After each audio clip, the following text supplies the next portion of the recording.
ព្រះគម្ពីរបង្រៀនយើងជាគ្រីស្ទបរិស័ទថាឲ្យយើងអធិដ្ឋានជូន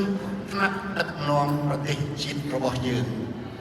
And so that's what I want to ask us to do right now.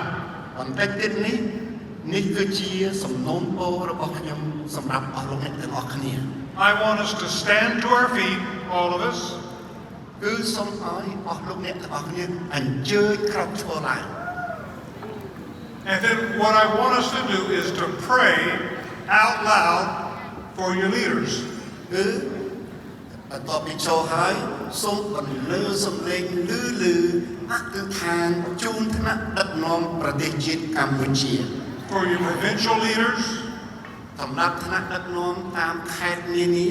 community leaders, សម្រាប់ថ្នាក់ដឹកនាំតាមសហគមន៍នានា whatever province you live in, you pray for them out loud by name. គឺយើងស្គាល់ឈ្មោះអស់លោកដែលជាថ្នាក់ដឹកនាំនោះសូមអធិដ្ឋានជូនចំឈ្មោះអាជ្ញាធរដែនដីគ្រប់ស្រទាប់ជាន់ថ្នាក់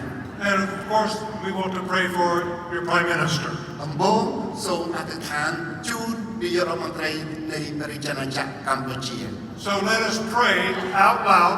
សូមយើងបន្លឺសំឡេងលឺអធិដ្ឋានជាមួយគ្នា as God leads you. ដោយបើឲ្យព្រះជាម្ចាស់ដឹកនាំអស់លោកអ្នកបងប្អូនទាំងអស់គ្នា And then after a few minutes, I will close us in prayer. បន្ទាប់ពីអស់លោកអ្នកអធិដ្ឋានលឺហើយខ្ញុំនឹងអធិដ្ឋានបញ្ចប់